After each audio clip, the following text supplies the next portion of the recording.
Good afternoon. Before I start, I would like to thank Amit for inviting me to this conclave and giving me this opportunity to be before you to make a small presentation on Vision 2025. So I'll try to keep within this 8-10 minutes limit that you're given. I'm not going to question the vision as suggested by Pritham, so I'm taking that as given, and I would like to talk about the challenges for implementing this vision. Okay, so first thing, if you look at the report, it says focus on research, ranking and accreditation. I think this needs to be qualified because I have seen in my experience that when there is a transformation, when there is a impetus to bring about a very radical change, certain good things which an institution has been doing are relegated to a secondary or tertiary, I don't know, whatever position. So what I'm talking about is teaching. Where is teaching? Teaching does not figure over here at all. Research, ranking and accreditation. This is a point which I would like to talk about, and I have now got emboldened by Dr. Howard Thomas's presentation that institutions and countries have to develop their own models. And I think, whatever we had, the strengths we had in some of the institutions, we are slowly on the verge of losing them. And that is, therefore, do not forget teaching. So teaching has to be an integral part, not just one part, but it has to be one of the most important parts for an educational institution. So this is point number one. Second, invest in improving the teaching, learning system and environment. Now, when we are talking about the need for creating 50 global B schools in India, I think we need to think about that these schools must also have an Indianness about them. And therefore, if you want to improve the teaching, learning system and environment to bring these schools to the 50 global school level, I think, those of us who know these institutions are aware of the kinds of systems we have. Even the best of the institutions need a huge amount of investment to bring them up. I think there are many institutions which have brought their classroom, the hostels, etc. up quite a few notches. But I think when you're talking of 50 global Indian schools, I think a lot of investment is required. And that investment cannot come just from the students' fees. So I think yesterday when the presentation was being made, I think it was being hinted that the government should come forward, either in funding these, in some ways develop innovative models for finding financial resources for this, or tie up with partners from the corporate sector, etc., so that the teaching learning system can be brought up. Third, I think these are not in any particular order. I have just jotted down certain points. Establish a national center of excellence for faculty development. I think if you are talking about becoming amongst the 50 global B schools, absolutely essential. I must say that Bakul Dorake is here. I mean, we are all colleagues, and at the time when I was at IMA, I went to the director. He was not the director at that time, so I said that I would like to go to this program for improving my skills. He said, no, we don't believe. I think we have to teach. So the concept was that you don't need to learn. You have come to an institution like IMA. There's no need for any learning. But I can tell you that this is absolutely misplaced because we do not provide that kind of environment where teaching, learning system, in a systematic way is developed. So I think this is extremely important. A national center of excellence for faculty development. And just as an aside, I'd like to mention, this was a thought that was in mind when I was at IIM Calcutta. 5 or 6 years ago, I began to send faculty members to Harvard because I knew that if I organize faculty development programs in the institute, nobody is going to attend that.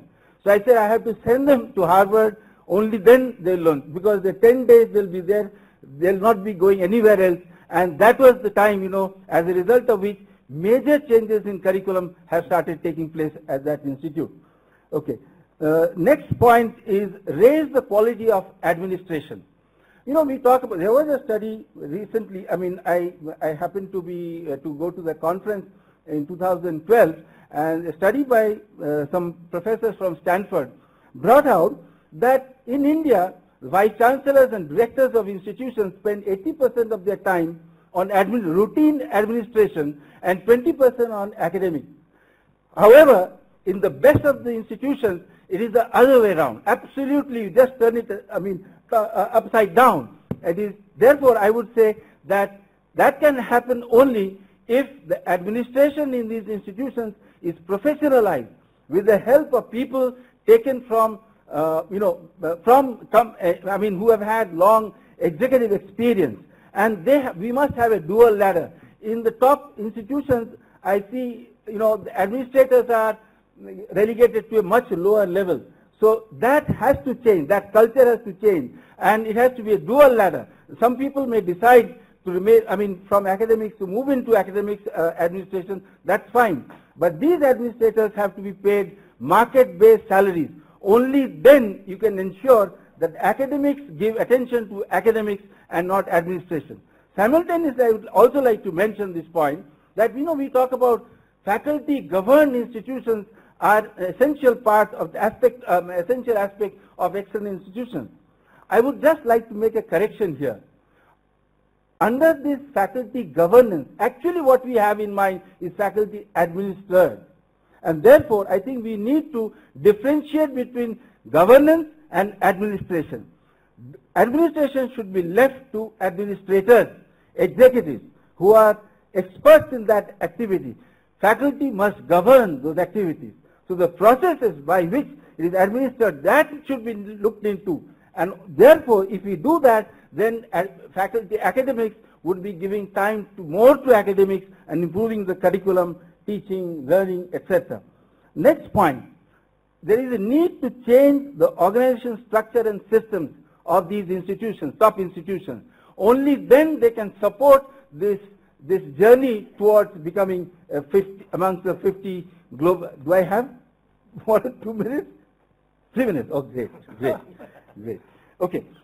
Next, I would say, this is a Herculean task. I have seen it in my, just little experience of one institution as director. Thinking over 50 global schools ranging from here to there, I'm not saying they're impossible. It is possible. However, huge resources are required. Where would these resources come from? Does the government of India have those resources? I do not think so. However, the government of India can play a very important role in cajoling, persuading, pushing, do whatever to get big corporates who are run professionally, who have vision, etc. I'm sure in this country of 1.2 billion people, we will be able to find maybe 50 corporate partners who can provide the financial wherewithal. So we have to create this organizational structure which allows such kind of partnerships with with institutions which have the strategic intent to go into the global 50 B school category. Next point is on research.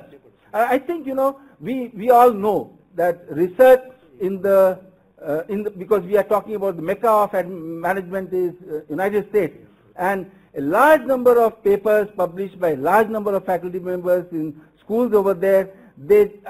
I don't want to use those terms, but they are really not worth looking at. Okay. Esoteric. Okay.